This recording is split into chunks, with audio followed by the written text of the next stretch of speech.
Nós queremos dar as boas-vindas a todos os que estão presentes para esta primeira Conferência da Fé Reformada na cidade de Barra do Piraí.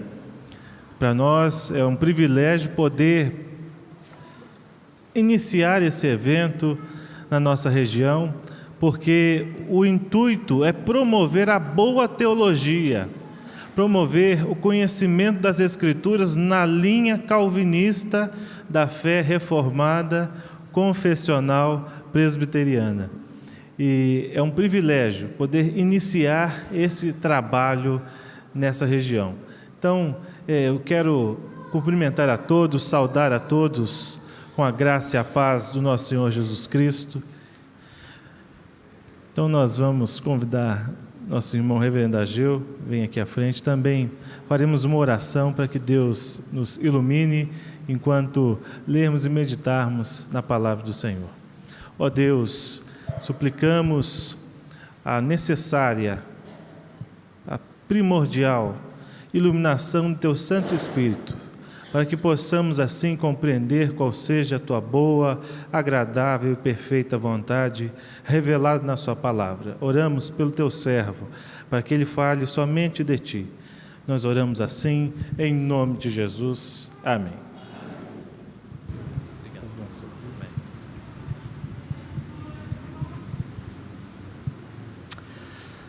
Meus irmãos, é uma alegria estar aqui com o reverendo Ítalo, companheiro de viagens missionárias no passado, não é?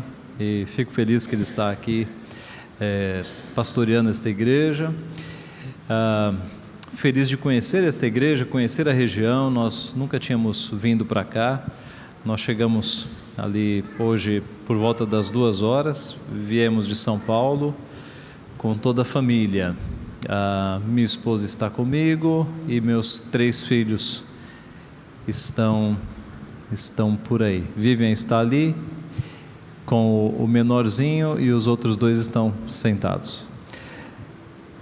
E nós agradecemos a recepção dos irmãos. De fato, é muito bom estar aqui, conhecendo esta igreja, conhecendo os irmãos. Deus abençoe ricamente a todos. Como o pastor falou, além de estar lá no seminário, eu pastorei uma igreja lá em São Paulo, Igreja Presbiteriana de Vila Guarani. Estamos lá há um bom tempo. Nós vamos, meus irmãos, tratar sobre esse tema nesta tarde, 2 ocasiões hoje e em um momento amanhã na escola dominical, falando basicamente sobre identidade presbiteriana. Quem somos nós presbiterianos? De onde nós viemos? Quais são nossas doutrinas? Isso é necessário nos nossos dias. Nós já oramos, então vamos iniciar o nosso estudo. Sim, deixe-me dizer o seguinte: nessa primeira parte nós vamos falar bastante sobre a história da Reforma Protestante, o surgimento da nossa igreja lá atrás.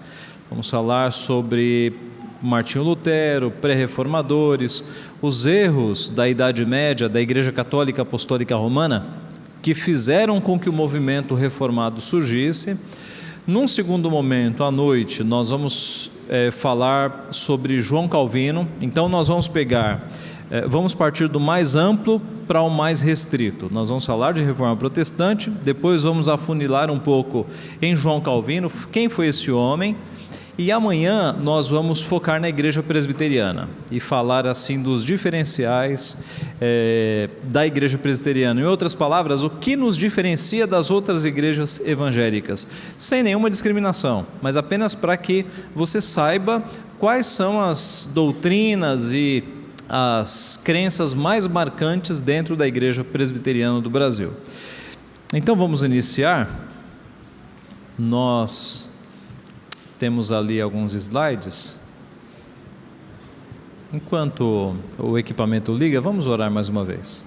Pai Santo, te louvamos por esta tarde tão boa na Tua presença, te louvamos por esta igreja, pelas igrejas aqui do presbitério, da região, te louvamos pelos conselhos presbíteros, pelas sociedades internas, diáconos, todos que aqui trabalham, ó Pai, para levar avante o Teu Evangelho. Agradecemos a vida dos pastores, agradecemos por este momento que o Senhor nos propicia de estarmos aqui estudando sobre os teus poderosos feitos realizados na história da tua igreja, Pai. Dá que conheçamos cada vez mais os teus feitos na história e estejamos motivados e desafiados a seguir adiante esta missão de levar o Evangelho do nosso Senhor Jesus, o genuíno Evangelho, àquelas pessoas que o Senhor tem escolhido, Pai. Abençoa cada vida aqui, fala conosco nesta tarde, é o que nós pedimos em nome de Jesus. Amém.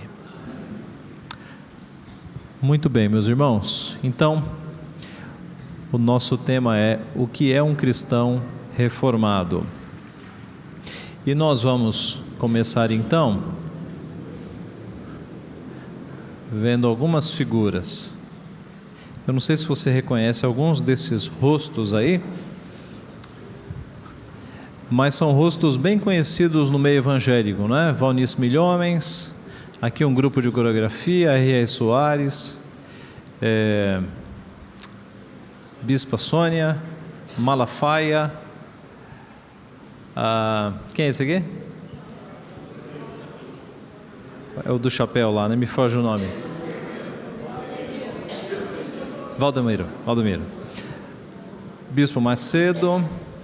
E essa aqui é a da Lagoinha, se eu não me engano, a Ana Paula Valadão. Então veja, quando nós falamos em igreja evangélica, você não imagina uma pessoa só. Você tem um monte de tendências diferentes. Isso porque nós somos crentes. Quando as pessoas que não são crentes pensam em igreja evangélica, geralmente pensam já no Bispo Macedo, ou pensam ou no Malafaia, pensam em alguns pastores que não são presbiterianos e que não nos representam de jeito nenhum, não é? Porque as nossas crenças são bem diferentes. É certo que alguns deles às vezes compram algumas brigas que são as nossas, contra aborto, contra a questão do casamento homossexual, mas quando nós nos aproximamos para ver quais são as crenças, eles seguem outra teologia. Alguns daí seguem a teologia da prosperidade, aquela ideia de que se você é crente, você tem que ser rico, você tem que ter saúde perfeita, porque se não tiver, é falta de fé. Isso não é crença bíblica. Então, nós não cremos como essas pessoas, mas a nossa questão é a seguinte: no meio de tantas denominações, quem somos nós no meio de tantas denominações? O que é a igreja presbiteriana? Ou mudando a pergunta, por que você está na igreja presbiteriana e não está numa universal, numa mundial do poder de Deus? Qual é a diferença para você estar aqui? E eu repito, não é uma palestra discriminatória. Eu não estou dizendo que nós não temos irmãos nas outras igrejas. É claro que nós temos. Mas é sempre bom, de vez em quando, nós olharmos para dentro da nossa igreja e percebermos o quanto a história da igreja presbiteriana é rica e o quanto as nossas doutrinas são fiéis às Escrituras. É bom de vez em quando você valorizar a sua igreja e você perceber no que você crê, ok? Então, nós temos este momento nesta tarde para dar uma olhadinha para a nossa igreja e perceber a nossa história e as nossas doutrinas, a biblicidade das nossas doutrinas. De onde nós viemos? Vamos falar um pouco sobre a nossa história. E o meu objetivo aqui é um pouco grande, é fazer uma ligação entre o Éden e nós, passando aí pela Idade Média, o período bíblico, uma volta aí à história do tempo para fazer as ligações. E tudo começa ali no início, com Deus criando Adão e Eva tendo 3 filhos, e você, no início da criação, você já tem os rumos da humanidade definidos. Quando você abre a sua Bíblia, eu te convido a isso, em Gênesis 4:17, você vê a descendência de Caim. E aí quando você entra em Gênesis 5, você tem a descendência de Adão. A pergunta é, e eu não sei se você já reparou, mas a pergunta é: se Caim era filho de Adão, por que Moisés registrou 2 árvores genealógicas? Não bastava Moisés ter registrado a árvore genealógica de Adão, o tronco da humanidade, e partir daí? Por que ele fez uma árvore genealógica em 4:7 de Caim e uma para Adão em Gênesis 5? E note que ele não fez uma para Abel nem para Sete. Ele dividiu Caim e Adão. Então você tem aqui 4:7 descendentes de Caim e 5:1 descendentes de Adão. Por que Moisés fez questão de registrar duas árvores genealógicas diferentes? Para mostrar, meus irmãos, aqueles que estavam seguindo a linha bendita do filho da mulher, do Messias que viria, a descendência de Adão, e para mostrar que já no início houve uma linha, uma descendência, uma família que era seguindo os passos da serpente. E quando você vai para os descendentes de Caim, você chega no versículo 23, por exemplo, você tem a notícia de Lameque, que não é o Lameque de Noé, da descendência de Adão, mas é um Lameque da descendência de Caim, que esse Lameque é o primeiro homem que aparece com duas esposas no registro bíblico. É o primeiro polígamo que nós temos aqui. Quando está muito claro naquele início, deixa o homem pai e mãe e une-se a uma mulher, e tornam-se os dois uma só carne. A monogamia, isso é, o casamento entre um homem e uma mulher, foi estabelecido por Deus. Mas lá no começo, um neto de Caim, ele estabelece a poligamia. E diz aqui o texto: e disse Lameque às suas esposas: Ada e Zilá, ouvi-me, vós mulheres de Lameque, escutai o que passo a dizer-vos. Matei um homem porque ele me feriu, e um rapaz porque me pisou. 7 vezes se tomará a vingança de Caim, de Lameque, porém, 70 vezes 7. Alguns detalhes.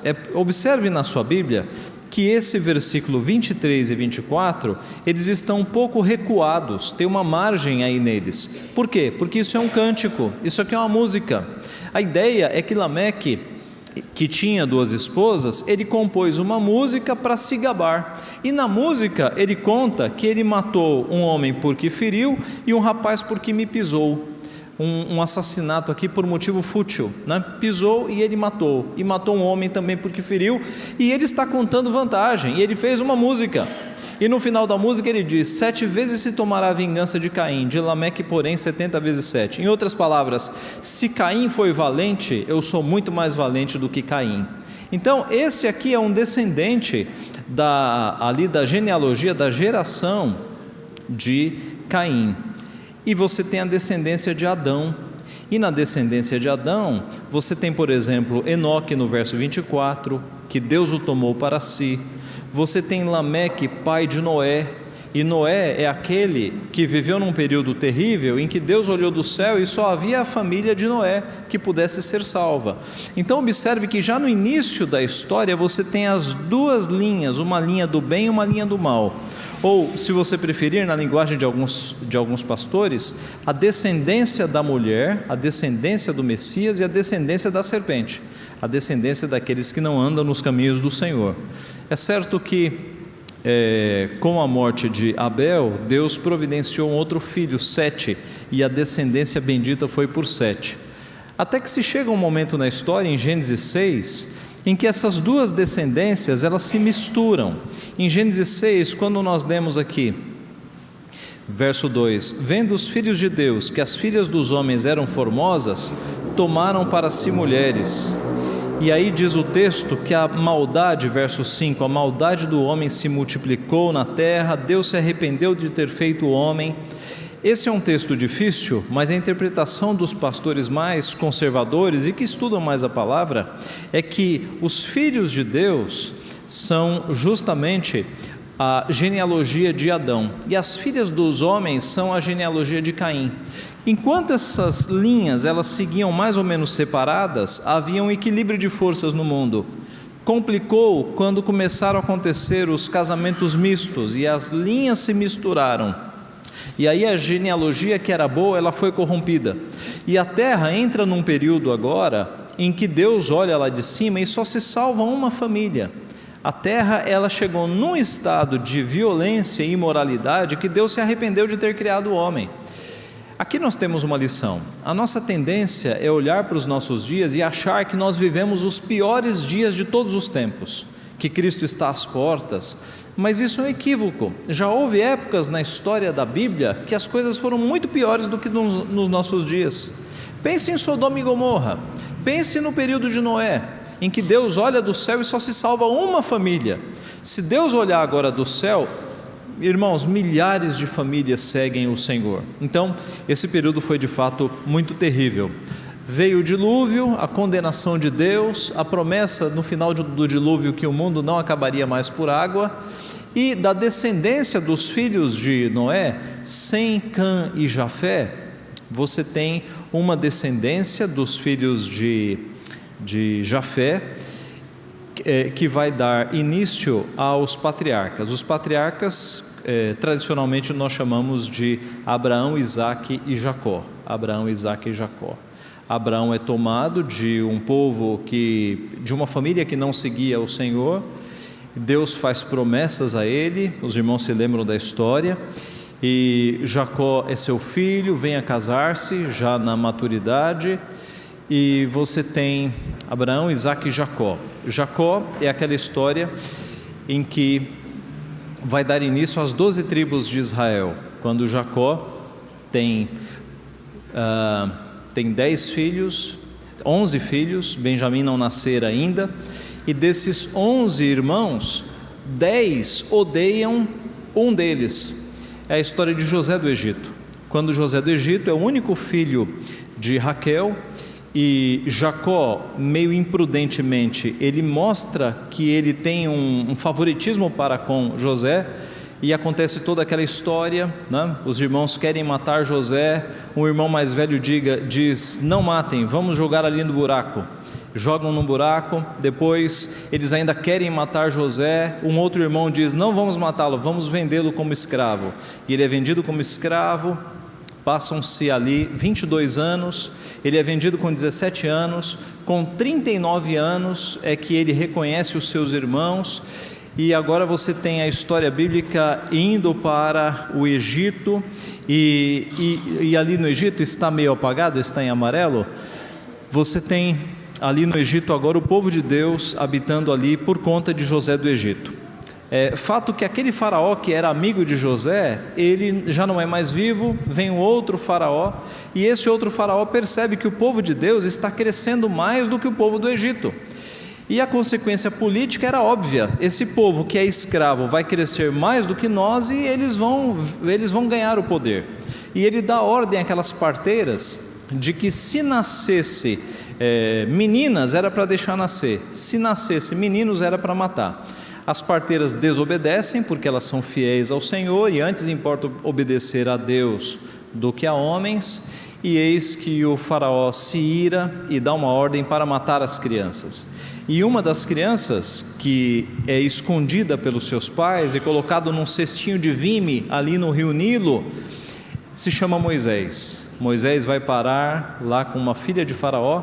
Ela pergunta, e agora quem vai cuidar dessa criança? E estrategicamente a irmã de Moisés está ali, e ela diz, eu conheço uma hebreia que pode cuidar, e chama a própria mãe de Moisés. Encurtando a história que os irmãos conhecem, Moisés vai passar 40 anos ali sendo criado no palácio do faraó, e quando ele tem 40 anos, ele vê um conterrâneo seu sendo castigado, e ele vai para cima do egípcio, mata o egípcio e foge para o deserto, para as terras de Midian. Lá em Atos, Lucas vai explicar que com 40 anos Moisés, ele já queria libertar o povo, na força do seu braço, mas Deus não quis que houvesse libertação na força do braço de Moisés, no auge da sua forma física. Deus usaria Moisés 40 anos depois, com 80 anos de idade, para que ficasse claro de que não era na força do braço, era pelo Espírito de Deus, era na força do Espírito de Deus. E ele passa 40 anos lá no deserto, e ao final desse tempo é quando ele vê um arbusto pegando fogo. Arbustos pegarem fogo não era uma coisa difícil de se ver. Até no Brasil nós temos combustões espontâneas nas matas. A diferença é que aquele arbusto, aquela sarça, ela pegava fogo e ela não se consumia. A sarça ardia e não se consumia. E quando Moisés se aproxima, Deus diz, tira as sandálias dos pés, porque o local em que estás é terra santa, e Deus vai comissionar Moisés para ir para o Egito, agora não mais com 40 anos, mas com 80 anos, com dificuldades de falar, diante do faraó, que era tido como um semideus, para libertar o seu povo. E a história nós conhecemos, né? Acontecem ali as 10 pragas do Egito. A última praga é a morte dos primogênitos. O anjo do Senhor passa por cima das casas, e as casas que têm manchas de sangue nos batentes das portas e nas portas, o anjo passa por cima e não desce. Aliás, meus irmãos, a palavra Páscoa significa passar por cima. Em inglês, Passover, né? A ideia de passar por cima, porque o anjo do Senhor passou por cima e ele só desceu nas casas que não tinham sangue do cordeiro. Aliás, o sangue do cordeiro nas portas, como aponta para Jesus, não é? E a ira de Deus desce nas casas que não tem o sangue do cordeiro e leva o primogênito até o primogênito na casa de do faraó. E faraó deixa o povo ir, e no meio do caminho se arrepende, exércitos vão atrás, e os irmãos conhecem a história. O mar vermelho se abre, o povo passa a pés enxutos, e quando o exército do faraó entra na água, a água se fecha e acaba com os exércitos do faraó. Aí nós entramos, irmãos, no período do deserto. O povo de Deus, ele vai fazer uma caminhada de 40 dias até uma cidade chamada Cades Barneia. 40 dias de caminhada. E ao final dos 40 dias de caminhada, Moisés manda 12 espias para espiar a terra. E o que acontece com os espias? 10 voltam murmurando, morrendo de medo, porque era terra de gigantes, e 2 voltam confiantes. Quem são os 2 que voltam confiantes? Josué e Calebe. E Deus fica assim. E aquela noite o povo ficou murmurando e chorando e se arrependendo de ter saído do Egito. O povo preferia ser escravo no Egito do que avançar nas promessas de Deus com fé. E meus irmãos, era um povo que tinha todos os motivos para ter fé, porque Deus os estava sustentando. Foi um povo que viu as 10 pragas acontecerem. É um povo que tinha visto milagres. Possivelmente a maioria de nós aqui nunca tenha visto um milagre na vida. Aquele povo viu as 10 pragas, aquele povo viu o mar vermelho se abrir. Que falta de fé, não confiar em Deus. O fato é que naquela noite o povo murmurou, chorou, e aí Deus deu o castigo. Apenas Josué e Calebe entrariam na terra prometida, e apenas os filhos, a nova geração, os descendentes entrariam na terra prometida, mas todo aquele povo que saíra do Egito e estava murmurando não entraria. E mais, os 40 dias de caminhada se transformariam em quê? Em 40 anos. É por isso que foi 40 anos. Deus pegou 40 dias e fez com que se tornassem 40 anos. E eles ficaram 40 anos dando voltas lá no deserto, mesmo em juízo, amparados por Deus, porque as sandálias não se gastavam, a roupa não se gastava, eles não andavam no sol, Deus fazia uma nuvem acompanhá-los. E à noite, como o deserto é muito frio, Deus fazia com que a nuvem se transformasse numa coluna de fogo para aquecê-los. Então, mesmo no castigo, Deus cuidou ali do seu povo. Os pais fazem isso, né? Mesmo no castigo nós cuidamos dos filhos. O fato é que termina-se o período do deserto. Moisés, por causa de desobediência também, ele não vai entrar na terra prometida. E quem é o sucessor de Moisés? Josué. Josué, ele lidera o povo de Deus em muitas batalhas. Mais de 40 nações foram vencidas. Mas aconteceu um problema. Muito embora Josué fosse um homem temente e consagrado a Deus, os seus filhos não ficaram no caminho do Senhor. Aliás, esse é um consolo para você que é um pai e uma mãe crente, que anda nos caminhos do Senhor e passa pela tristeza de ter filhos que por ora não estão nos caminhos do Senhor. Alguns personagens bíblicos passaram por isso. Davi foi um deles, Ezequias foi um deles, e Josué é um deles. Os filhos de Josué, muito embora Josué fosse um homem temente ao Senhor, não andaram nos caminhos do Senhor, se desviaram. E aí, com essa falta de continuidade, nós entramos no período dos juízes. O período dos juízes, o livro dos juízes, mostra que naquela época não havia rei em Israel, e cada um fazia o que achava mais certo. O livro dos juízes tem um ciclo triste, E é um ciclo que acontece nas nossas vidas. O que acontece? Tem pelo menos 10 ciclos desse no livro dos Juízes. Primeira ponta do círculo: o povo de Deus se esquece das promessas de Deus e vai buscar outros deuses, desobedece ao Senhor e troca o Senhor por outros deuses. Deuses do quê? Deuses de fertilidade, deuses que prometiam que se lhe fossem feitos sacrifícios, eles mandariam chuvas. O povo vai para esses deuses. Deus então, como um pai fiel, ele vai castigar o povo, e ele castiga o povo dando chance para que nações vizinhas invadam o território de Israel. As nações invadem, tomam o território, o povo se arrepende, chora, e Deus levanta um libertador, ou um juiz, né? Juiz não tem tanto a ideia daquele que julga, mas aquele que liberta. Deus levanta um juiz que expulsa os invasores, faz com que o povo volte aos caminhos do Senhor. Passa-se uma geração e adivinhe, o povo se esquece e volta a buscar outros deuses. Deus manda castigo, o povo se arrepende, Deus manda um juiz, o juiz liberta. Passam-se 30, 40 anos, olha o povo voltando para o mesmo pecado. É patético, é ridículo, mas não é isso que acontece na nossa vida? Por vezes nós nos afastamos um pouco da vida devocional, já não estamos mais frequentes na igreja, aí Deus pesa a mão, dá um desemprego, dá uma enfermidade, um acidente, alguém doente na família, a gente volta correndo para a igreja. Aí as coisas se normalizam, aí daqui a pouco, quando está tudo bem, eu não preciso mais na igreja manhã e noite, basta ir de manhã, né? Para que ir 2 vezes? Ou esse mês eu já fui na igreja, eu já fui na escola dominical, eu não preciso. Tem crente que faz assim, né? Aí Deus pesa um pouquinho, vem correndo pedir oração na igreja, não é assim? É assim com a nossa vida também. Então não ache que o período dos juízes foi patético, porque nós agimos da mesma forma. O fato é, meus irmãos, deixa eu correr um pouco aqui, depois dos juízes nós entramos no período da monarquia. O último juiz é Samuel, e nessa época o povo olha para as outras nações e não quer mais uma teocracia, eles querem uma monarquia. E Deus diz, Samuel conta para Deus que eles querem um rei, e Deus diz, se eles quiserem um rei, eles saibam que vai custar caro, porque os seus filhos e as suas filhas vão trabalhar para o rei, a sua colheita, parte da colheita vai ser para o rei, mas o povo insiste, e o povo escolhe um homem que era alto. Diz a Bíblia que a cabeça dos homens batiam no seu ombro. Esse rei era Saul. Saul reina durante 40 anos. Depois de Saul, o próximo rei é Davi, reina 40 anos. E o próximo rei é Salomão, 40 anos. Então os 3 primeiros reis de Israel, cada um reina 40 anos. Com Salomão, que é o 3º rei da monarquia unida, você tem aquela divisão das 12 tribos.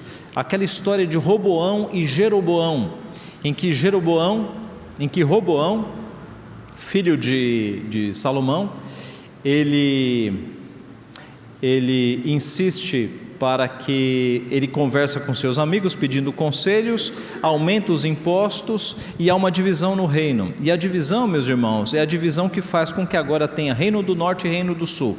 Reino do norte, Reino do norte, 10 tribos, chamado também Israel. Reino do sul, 2 tribos, chamado Judá. E aí quando você abre a sua Bíblia no Antigo Testamento, às vezes você lê assim: reinou o rei tal no reino do sul, reinou em Judá. Em outro lugar você lê: reinou o rei tal no reino do norte, no reino de Israel. Porque agora o registro bíblico está mostrando as coisas acontecendo nos 2 reinos, no reino do norte, no reino do sul.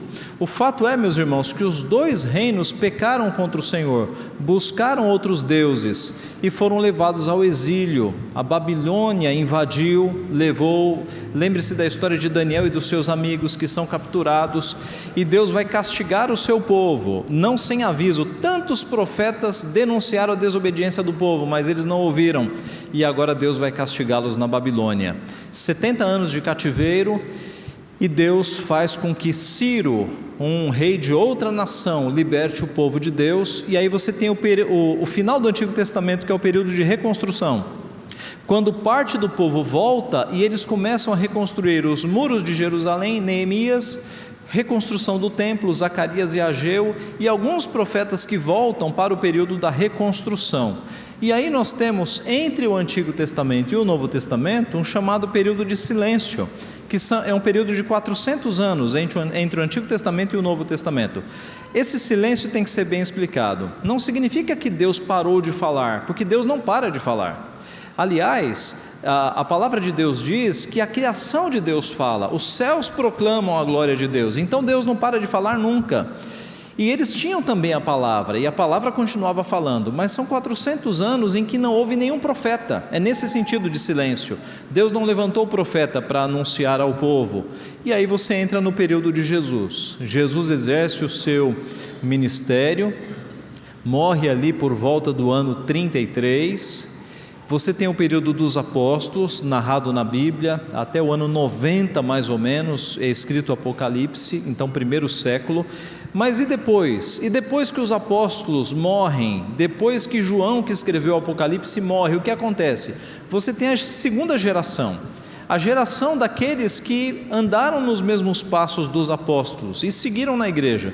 Essa geração é chamada de os pais da igreja, e você tem aqui personagens impressionantes. Foi uma época de martírio, uma época em que seguir a Cristo significava perder a própria vida, e muitos foram martirizados, e nós temos histórias belíssimas desse pessoal da segunda geração que morreu sustentando o nome de Cristo. Há um livro que se chama Livro dos Mártires, John Fox, se eu não me engano, Livro dos Mártires, que conta ali vários personagens, irmãos nossos que morreram por Cristo.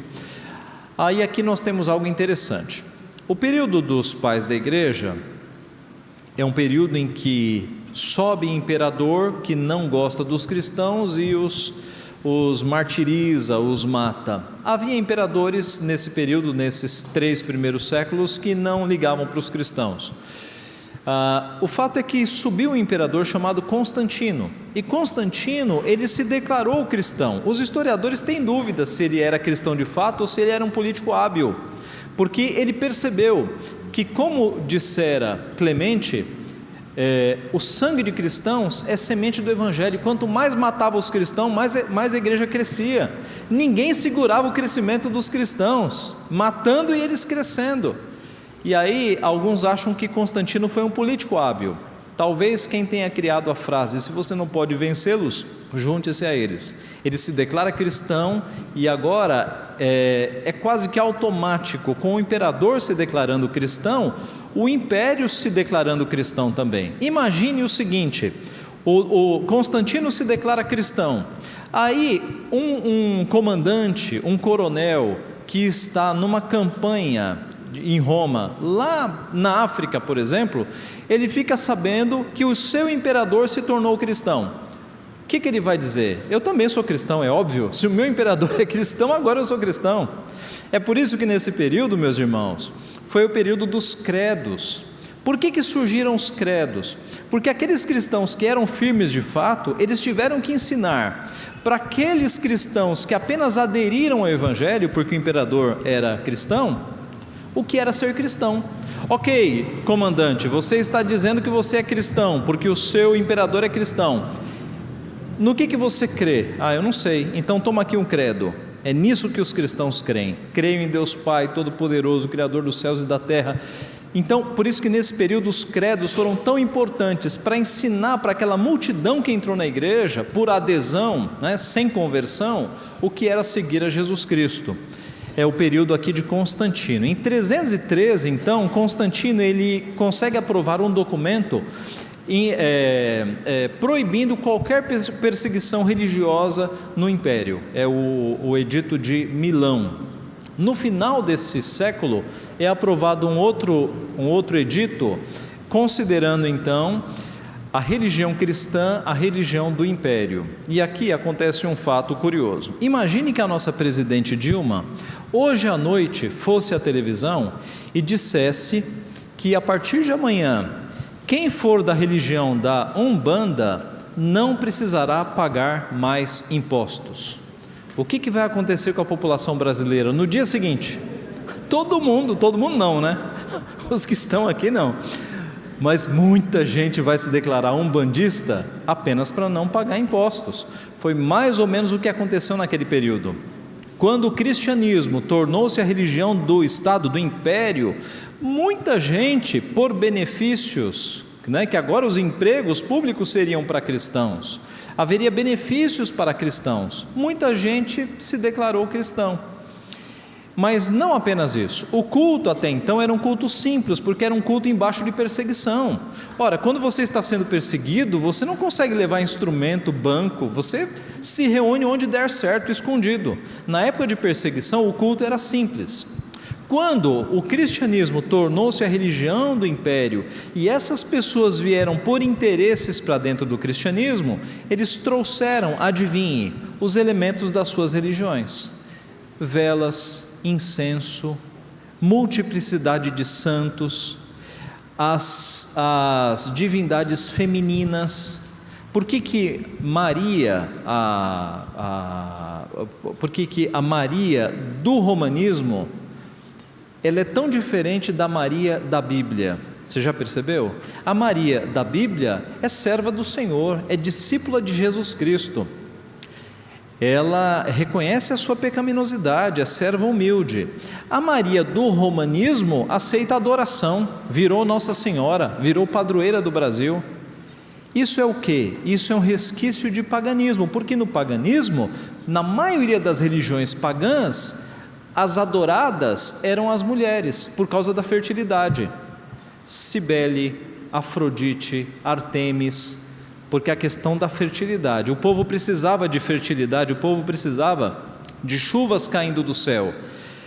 A maneira pagã de conseguir chuvas do céu era através de rituais de fertilidade, e as deusas da fertilidade eram as deusas, entre aspas, mulheres. Então, no cristianismo, como veio o pessoal do paganismo, eles pensaram, precisamos ter uma deusa também. É por isso que surge a Nossa Senhora, padroeira do Brasil, que eu repito, é tão diferente da humilde Maria bíblica, bem-aventurada, sem dúvida, mas não santa, pecadora também como nós. Então você tem esse período do início da Idade Média. Eu vou, no próximo slide eu vou focar nisso aqui. No final da Idade Média, Deus levanta homens e mulheres de dentro da Igreja Católica que começam a ler a Bíblia e começam a perceber que a coisa está totalmente errada. E é esse pessoal que vai fazer a reforma.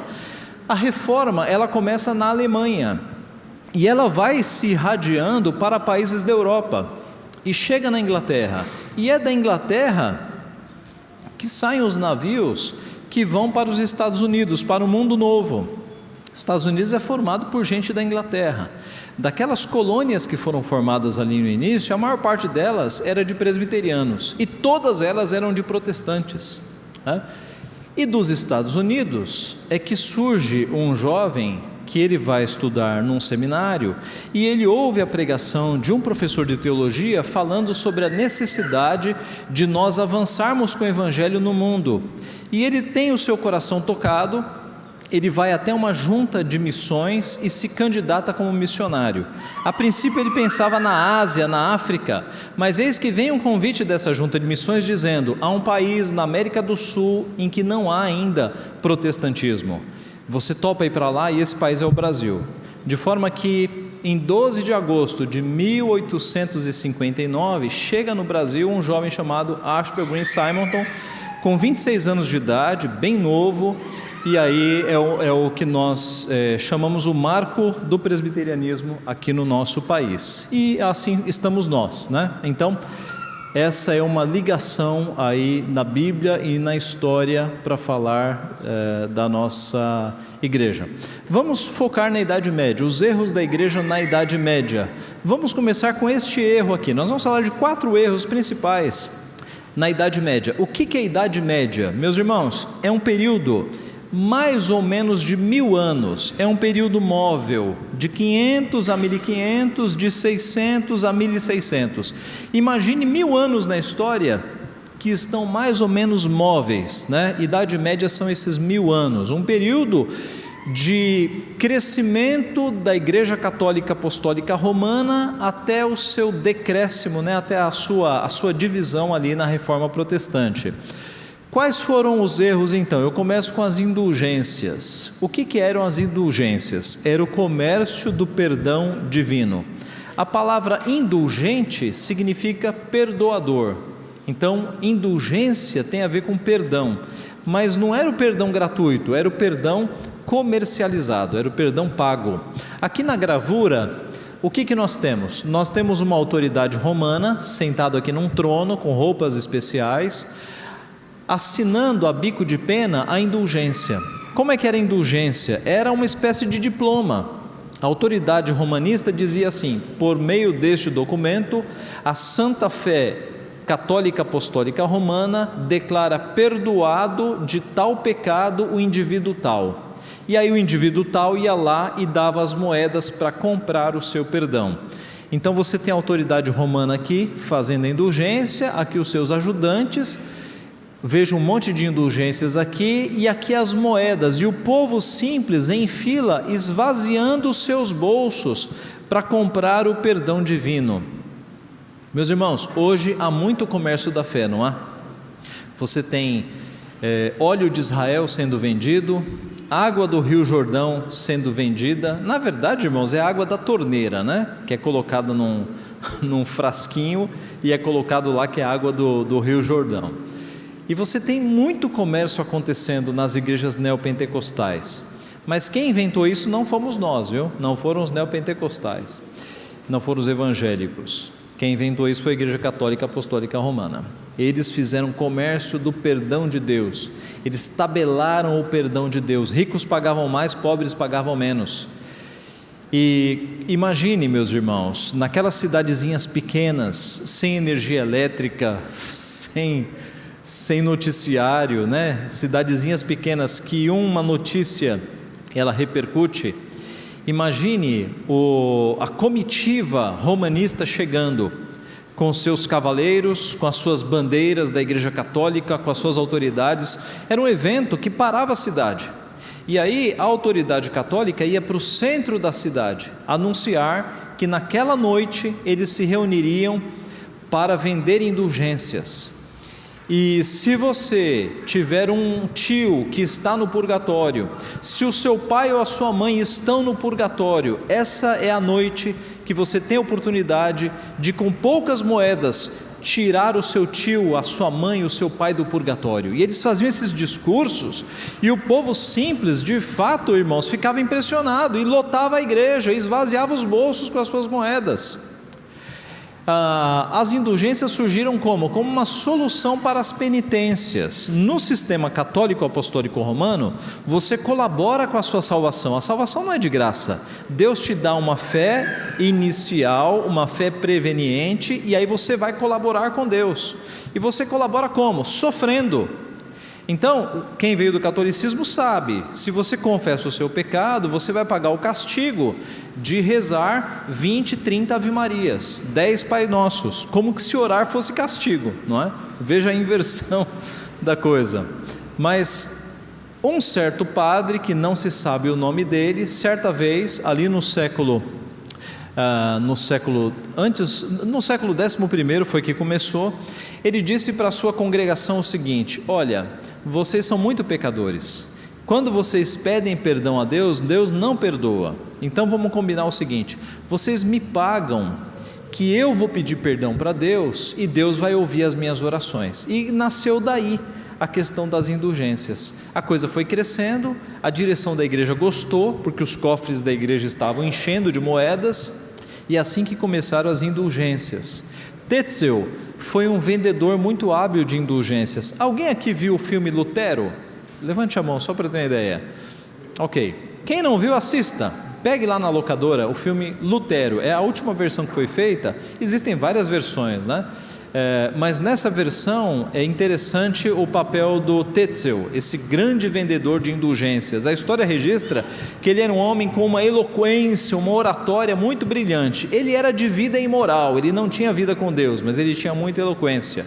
E ele chegava em praça pública, e uma das frases mais famosas dele foi essa daqui: no mesmo instante em que a moeda tilinta no fundo do cofre, a alma parte do purgatório e voa para o céu. Bonito, né?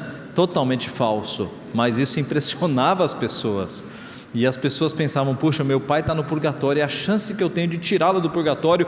Esvaziavam os bolsos, e lá iam as economias das pessoas. Você tinha pecados tabelados, e os mais ricos pagavam mais, os mais pobres pagavam menos. Os ricos davam muitas moedas. Há um historiador da Reforma, um francês, o Merle d'Aubigné. Nós temos, aliás, um livro esgotado dele, História da Reforma do século XVI. A nossa editora lançou esse livro, é possível conseguir em sebos, é um livro excepcional, em que o d'Aubigné, ele conta o relato de um indivíduo que certa vez parou um padre e disse: padre, eu posso comprar uma indulgência por um pecado que eu ainda não cometi? E o padre, de olho no dinheiro, falou: é claro, meu filho. Qual é o pecado? É assassinato. Aí o padre fez lá a indulgência, vendeu para o indivíduo. No dia seguinte o indivíduo matou aquele padre. Então ele assinou a própria pena de morte. Então era uma corrupção, meus irmãos, terrível, uma corrupção miserável. Então, por que a reforma protestante surgiu? Quais eram os pecados daquela época? Indulgências era um desses pecados. Aliás, quando você pega, e a gente vai falar das 95 teses de Lutero, elas estão disponíveis na internet. Se você digitar 95 teses em algum site de busca, você tem elas em todas as línguas que você quiser. Se você ler as 95 teses, você vai perceber que mais de 80 estão falando, Lutero está protestando contra as indulgências. Lutero revoltou-se contra a venda do perdão divino, que na Bíblia não deveria ser vendido de forma alguma, tá? Qual foi um outro grande erro daquela época? O comércio de relíquias. Aqui eu coloquei fotos de ossos e aqui de tábuas de madeira, os irmãos vão entender por quê. Então, na Igreja de Todos os Santos, lá em Wittenberg, havia um comércio, havia uma exposição das chamadas relíquias. O que eram relíquias? Eram objetos que supostamente tinham pertencido a personagens bíblicos. Então, por exemplo, roupas de José, pai de Jesus. Um pastor, um dia desses eu escutei uma palestra pela internet, ele mencionando leite materno de Maria, guardado para exposição como relíquia. Objetos pessoais, roupas e ossos, né? Quem assistiu Lutero deve se lembrar de Lutero entrando numa fila imensa para ver o crânio de João Batista, que estava em exposição. Então era muito comum esse tipo de coisa, ossos que eram como é que se fala, me fugiu aqui a palavra, mas eram identificados como de personagens bíblicos. Alguns exemplos aqui: pedaços da Arca de Noé. Então imagine, até hoje a Arca de Noé não foi descoberta, mas já naquela época havia pedaços de madeira. Do que é isso? Da Arca de Noé. Um pouco de ferrugem da fornalha dos amigos de Daniel. Imagine que na história de Daniel alguém raspou um pouquinho de ferrugem e falou: isso aqui ainda vai valer dinheiro, né? E guardou para o futuro. Tudo mentira, meus irmãos. Um pedaço de madeira da manjedoura de Jesus, pedaços da cruz de Cristo. Os historiadores brincam que se juntassem todos os pedacinhos da cruz de Cristo que já foram vendidos na Idade Média, você não montaria uma cruz, você montaria uma cidade de madeira, porque era muito pedaço de madeira sendo vendido como pedaço da cruz de Cristo. Ao todo, havia ali em Wittenberg 19 mil relíquias, mais de 19 mil relíquias sendo vendidas, comercializadas e colocadas em exposição para que o povo fosse lá e desse o dinheiro. Em Württemberg havia um vendedor ambulante que ele andava, quem diz isso é o Merle d'Aubigné, ele andava com uma pena no ouvido, aqui na orelha, tirada da asa de Miguel, né? Então Miguel deu um rasante, pim, puxou a asa. Vendedores ambulantes, era um comércio gigantesco para enganar o povo, porque assim como algumas igrejas hoje pegam água da torneira e colocam lá uma etiqueta dizendo Rio Jordão, naquela época a mesma coisa era feita. Então não há nada de novo embaixo do sol, né? Desde que o homem é pecador ele usa as coisas de Deus, profana o nome de Deus, usa o nome de Deus em vão para obter vantagem financeira. Esse foi o segundo grande erro da Idade Média. Um terceiro grande erro da Idade Média foi o Tribunal da Santa Inquisição. O que era isso? A igreja romanista, ela se julgava detentora de toda a verdade, não apenas em assuntos religiosos. Se ela se julgasse detentora da verdade em assuntos religiosos, tudo bem, é seu direito. Mas não, ela dizia que ela tinha a verdade em todas as áreas, na astronomia, em todas as áreas. De forma que Galileu Galilei teve que se retratar por confirmar as teses de Copérnico. Quais eram as teses de Copérnico? O planeta Terra não é o centro do universo, como o romanismo quer dizer. O planeta Terra não é o centro do nosso sistema. O nosso sistema não é geocêntrico, ele é o quê? Heliocêntrico. Copérnico, com base na observação, ele percebeu isso. É o Sol que está no centro. Mas isso ia contra a afirmação da Igreja Católica. Para a Igreja Católica, a Terra era o centro. O que aconteceu? Galileu Galilei teve que se retratar, ir lá diante de um tribunal e dizer: não, eu me enganei, de fato é a Terra. Porque se ele não fizesse isso, ele seria morto, ele seria torturado. Se você for num site de busca da internet e digitar Inquisição, instrumentos de tortura, você vai ficar abismado, porque a igreja torturava pessoas, a igreja matava pessoas com requintes de crueldade.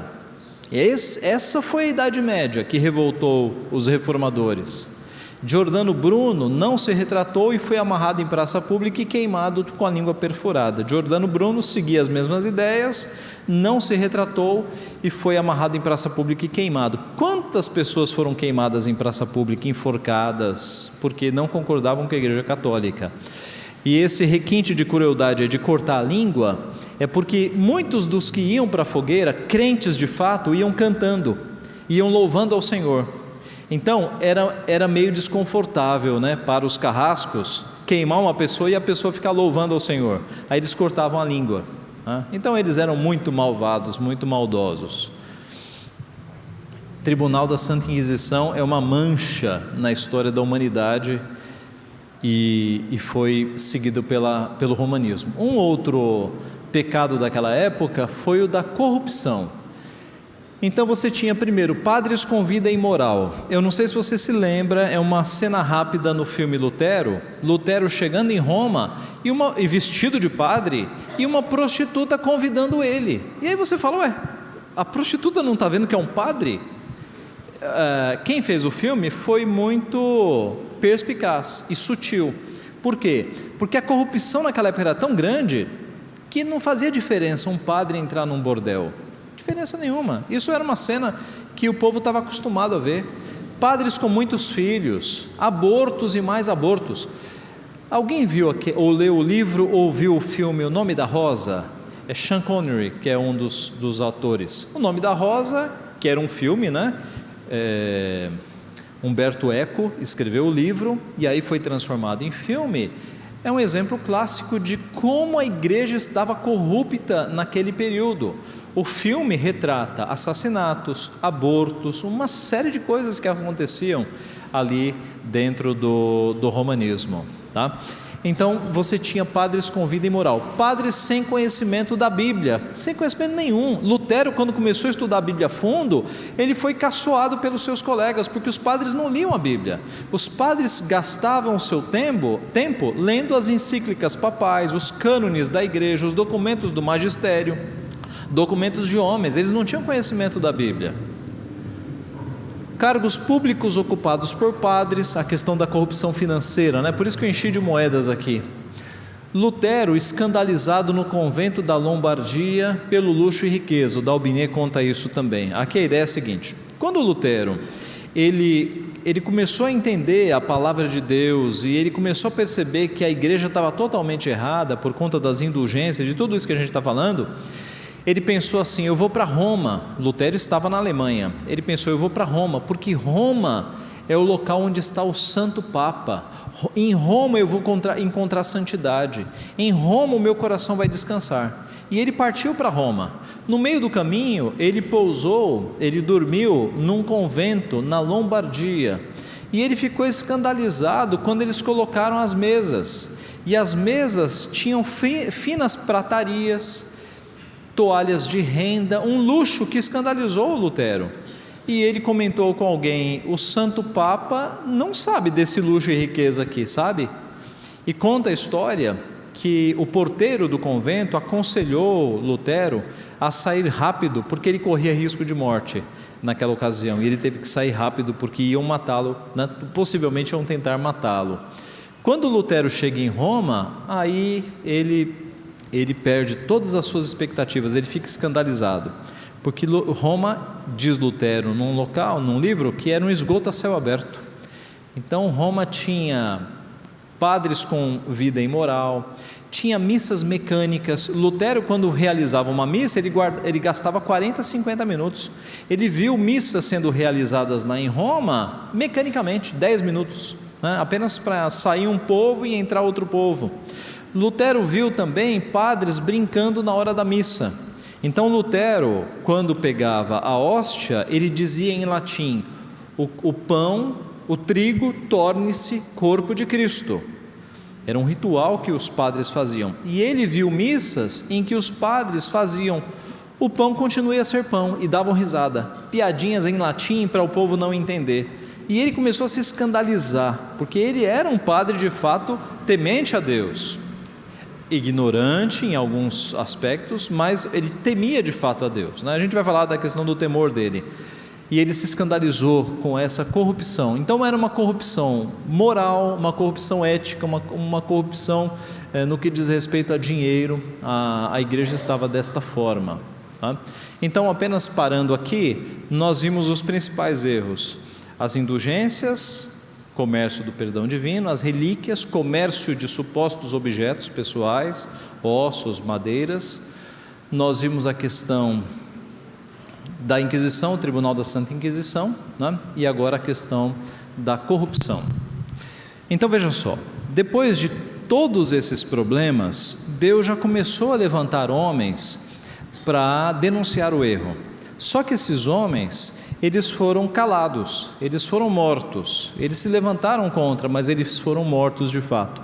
Estes homens aqui são chamados os pré-reformadores. Por que pré-reformadores? Eles vieram mais ou menos 100 anos antes de Lutero. Então, mais ou menos 100 anos antes de Deus levantar Lutero, Deus já levantou alguns homens, mas que foram mortos, foram silenciados, né?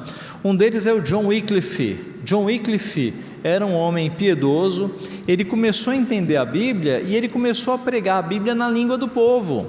Por quê? Porque naquela época o latim era uma língua dos nobres. O povo não sabia latim. O povo sentava numa missa e não entendia nada. Aliás, até eu acho que uns 80 anos atrás você tinha missas em latim aqui no Brasil, não é? Imagine o povo escutando latim sem entender nada, com um sacerdote de costas para o povo. Então, John Hus, ele começou a...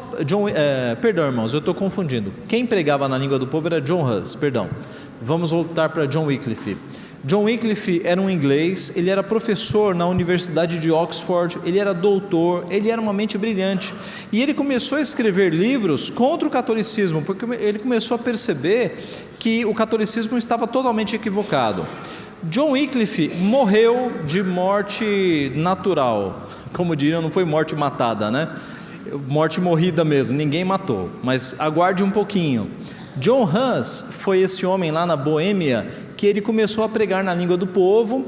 A Igreja Católica foi em cima dele e o chamou para se retratar, e ele não se retratou. O tribunal que condenou John Hus à morte,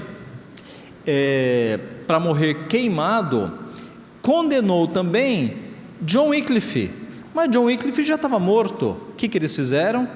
Eles mataram John Hus queimado, foram nos restos mortais de John Wycliffe, desenterraram, queimaram e colocaram de volta.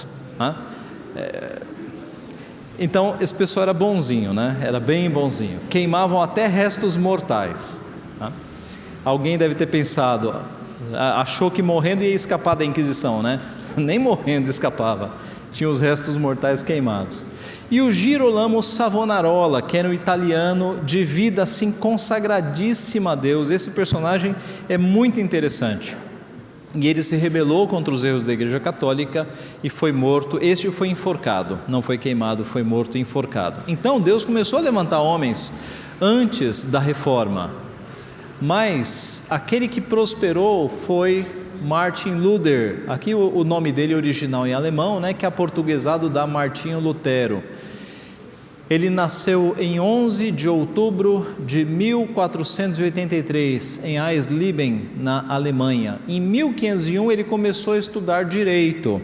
O pai queria que ele fosse advogado. O pai queria que ele seguisse o rumo do direito. Ele não queria. Ele queria a vida monástica, a vida com Deus. Lutero tinha muito medo de Deus. Ele tinha muito medo. Na cabeça de Lutero a conta era simples: Deus é santo, eu sou pecador. O dia que Deus olhar para mim, Ele me fulmina, eu estou morto. Lutero morria de medo. E acontece que, pela providência divina, numa tempestade muito grande, um raio quase o atingiu, bateu perto do seu pé. É a primeira cena do filme Lutero, né? Ele numa tempestade, um raio atingindo ele no pé, quase atingindo. Aí ele se deita no chão em formato de cruz, e ele sabe que agora ele vai para a vida religiosa, porque Deus está de olho nele, então ele tem que se santificar. Ele não tinha amor, ele tinha medo de Deus, porque ele sabia da sua pecaminosidade. Ele faz direito, mas desiste do curso e vai ser monge, né? O evento foi essa tempestade. Em 1512 ele obtém o grau de doutor em teologia pela Universidade de Wittenberg. Alguns historiadores mostram que ele não queria títulos, ele não queria título de doutor, mas ele precisava para dar aula. No segundo semestre de 1514 e no primeiro semestre de 1515, ele leciona aos seus alunos salmos. Então ele começa a explicar a Bíblia para aqueles que seriam padres. Ele vira um professor de seminário. E acontece que quanto mais ele estuda o livro dos salmos, mais ele tem medo de Deus. Ele não conseguia olhar para salmos vendo um Deus gracioso. Sempre que ele estudava um texto, ele via a ira de Deus, a raiva de Deus, e o seu medo aumentava. Mas esse medo cessou quando no segundo semestre de 2016 e no primeiro de 15 e no primeiro de 16 ele começou a estudar Romanos. E ele estudou a fundo Romanos capítulo 1, verso 16, 17 e 18. E aí ele entendeu o quê? Que a justiça de Deus se manifesta no Evangelho. Em outras palavras, que a ira de Deus, ela foi para onde? Para a cruz. Então ele não precisava ter medo da ira de Deus. A justiça de Deus se revela no Evangelho, se revela em Cristo. A ira de Deus foi canalizada na cruz, e quem está na cruz não precisa mais ter medo de Deus, está justificado. E aí ele escreve num livro que as portas do paraíso se abriram para ele, porque ele deixou de ter medo de Deus, porque ele viu que a ira de Deus foi canalizada em Cristo Jesus. E quem está em Cristo agora está salvo. E assim, meus irmãos, esse é o evento que marca a conversão de Martinho Lutero, quando ele percebe que ele não precisa mais temer a Deus. Ele continua ensinando, lecionando Gálatas e depois lecionando Hebreus. Em 31 de outubro de 1517, aliás, ano que vem é 16, daqui a 2 anos nós completamos 500 anos dessa data, né? Eis aí uma data que promete muitas comemorações, 500 anos de reforma, né? Então, em 31 de outubro de 1517, Lutero afixa 95 teses. O que são teses? São afirmações, né? Lutero dizendo lá: a Igreja Católica não pode cobrar o perdão divino do seu povo. Isso é uma tese. Segunda, e assim por diante. São 95 afirmações. Ele afixou essas 95 afirmações contra a venda, principalmente das indulgências, na porta da igreja do castelo. No castelo lá de Wittenberg, você tinha uma capela, uma igreja, e o dia 31 de outubro era um dia antes do dia de Todos os Santos. E no dia de Todos os Santos, aquela igreja ficava cheia de pessoas, muita gente passava por ali. E aí, naquela época, a porta de uma igreja era como que um mural de avisos. Então, se alguém queria realizar um negócio, colocava um aviso ali, uma pessoa perdida, um aviso ali. Era como que um mural de avisos da época, e assim Lutero afixa as teses ali. Essa é uma cena do filme, do filme que eu mencionei. Aqui as teses de Lutero. Aqui é uma foto, meus irmãos, do local original. É uma foto antiga, deve ter uns 50 anos, mas da Real Porta lá de Wittenberg. Ok? A igreja reage. Em 1520, Lutero queima em praça pública a bula papal que ameaçava a sua excomunhão. Bula papal é um documento católico que ameaçava Lutero que, se ele não se retratasse, se ele não voltasse atrás das suas acusações, ele seria excomungado. Era assim que a igreja agia, não é? O que Lutero fez para que chegasse a esse ponto, meus irmãos? Lutero fixou aquelas teses e Lutero começou a escrever coisas contra os erros da igreja. E as pessoas começaram a espalhar as coisas, os escritos de Lutero. Outra coisa, quando Lutero afixa essas 95 teses, ele tinha um desejo inocente, ingênuo, de que esse documento chegasse na mão do Papa. E que o Papa, vendo o que estava acontecendo na sua igreja, tomasse providências, porque na cabeça de Lutero o Papa não sabia dessas coisas. Lutero estava sendo ingênuo, porque o Papa não só sabia, como a igreja estava enriquecendo por conta das indulgências. O Papa estava, na verdade, promovendo a venda das indulgências. Lutero também tinha um segundo objetivo: fazer com que o debate acontecesse, com que algum teólogo visse e o chamasse para debate, o que de fato ocorreu. Lutero teve debate sobre esse tema. O fato é que a igreja reagiu, ameaçou excomungá-lo, e agora, 3 anos depois, Lutero não está mais ingênuo. Lutero já sabe que a igreja dele não tem mais volta, e ele queima em praça pública a bula. Meus irmãos, isso não é pouca coisa, viu? Hoje, se você for em praça pública e queimar uma Bíblia, você vai sair na Rede Globo, as pessoas, alguns vão até te aclamar como herói. Mas naquela época, se um rei de um país, de uma nação, recebesse uma ameaça de excomunhão, o rei voltava atrás, porque ser excomungado da Igreja Católica Apostólica Romana era o mesmo que ir para o inferno. E a história registra alguns reis ameaçados de uma excomunhão pelo Papa, voltando atrás na sua decisão. O espírito da época era esse. Ninguém era louco de ir contra a Igreja Católica Apostólica Romana, mas Deus levantou esse aqui, com essa loucura que de fato veio de Deus, como diz o apóstolo Paulo, que a loucura de Deus é mais sábia que a do mundo. E esse homem tinha muita coragem, meus irmãos, para ir em praça pública, queimar uma bula papal. Ele tinha muita coragem. Deus deu essa coragem de leão para Lutero.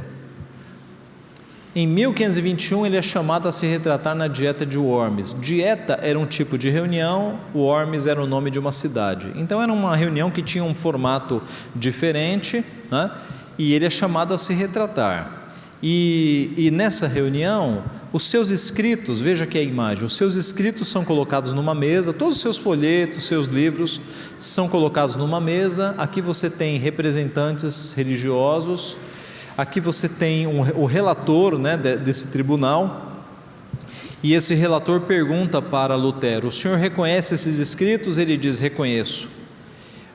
O senhor confirma o que está escrito neles, ou o senhor se retrata? E aí, quando você espera que um herói vai levantar a cabeça e diz: eu confirmo, eu não mudo uma vírgula, Lutero, ele fraqueja. E ninguém acha que Lutero era covarde, porque a pressão era violenta. Lutero fraqueja e pede 24 horas para pensar.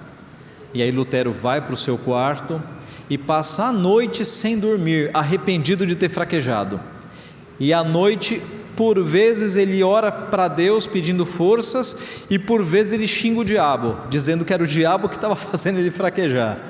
Lutero tinha esse temperamento, de muitas vezes achar que o próprio Satanás o perseguia, o que eu não acho exagerado, porque ele foi tão importante na história da igreja que eu acho que o próprio Satanás estava encarregado dessa missão, eu não duvidaria. O fato é que Lutero tem uma noite sem dormir, e aí no dia seguinte ele se posta naquela mesa, e aí sim, ele diz essa frase: a menos que me convençam pela Escritura ou por razões claras de que estou errado, eu permaneço constrangido pelas Escrituras. Não posso nem quero me retratar, de vez que não é seguro nem correto agir contra a consciência. Deus me ajude, amém. A partir desse momento ele confirma que ele escreveu tudo aquilo e agora ele é considerado um fora da lei, por não se retratar diante do imperador, né, que aparece aqui. Aqui é uma cena do filme, né? O imperador está retratado aqui. Aqui é uma cena do filme, mas ele não se retrata e o imperador o considera um fora da lei. A partir de agora ele pode ser preso, pode ser morto. E aí no caminho para sua casa surgem os homens encapuçados em cavalos e sequestram Lutero. E quando você lê o livro ou vê o filme, você fala, e agora Lutero vai ser morto. Mas não, um amigo de Lutero, um homem de muitas posses, contrata cavaleiros para sequestrarem Lutero, porque eles sabem que Lutero corre risco de morte. Eles o sequestram e colocam nesse castelo aqui, num castelo em Wartburgo, nesse castelo, e ele fica escondido, e agora a Igreja Católica não pode mais matá-lo, porque ele está escondido nesse castelo. Aqui é a sala do castelo, é nessa sala que Lutero escreve livros, cartas, panfletos e hinos. O hino Castelo Forte que nós cantamos foi escrito nessa sala. Lutero comparou a proteção que Deus nos dá àquele castelo que por ora o protegia.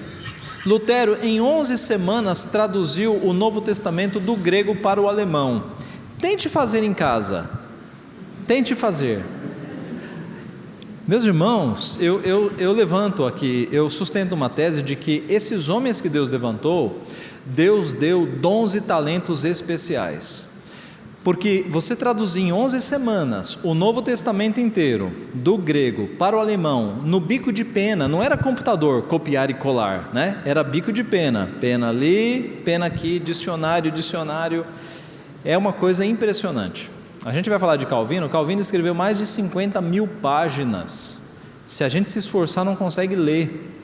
Então Deus deu uma capacitação para esses homens que foi especial, com reflexos importantes na sociedade, né? Naquela época, na Alemanha, havia vários dialetos sendo falados.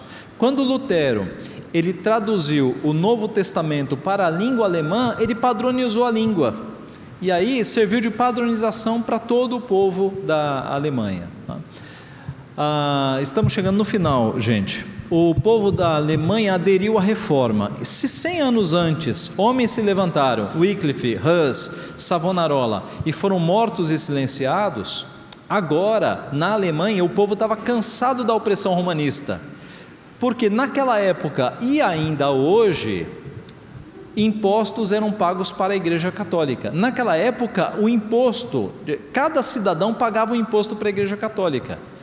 Hoje mudou um pouquinho, mas quem tem parentes aí na Alemanha pode confirmar que quando você entra numa empresa, você escreve uma ficha e você diz qual é a sua religião, e aí o dízimo é descontado no salário. Eu já soube disso por duas fontes diferentes. Então, na época, o povo alemão estava muito revoltado com a Igreja Católica e aderiu de fato à reforma. A reforma se irradiou pela Europa, de forma que em 1537, Dinamarca, Noruega, Suécia e Islândia já haviam aderido aos princípios da reforma. Na Suíça, Zwinglio, que era um ex-padre, liderou a reforma. Na França, o propagador foi João Calvino. Zwinglio, um ex-padre, muitos ex-padres se converteram e romperam com a Igreja Católica, muitas ex-freiras também. A esposa de Lutero, Catherine von Bora, era uma ex-freira, né? Então muitas freiras romperam com o catolicismo, casaram-se, tiveram famílias, e muitos padres também romperam com o catolicismo, porque a igreja não quis reforma. A igreja não aceitou qualquer tipo de reforma, expulsou de fato todo esse povo. Ok? Temos um visitante? Muito bem, essa é a primeira parte. Na próxima parte nós vamos focar num dos reformadores, que é João Calvino.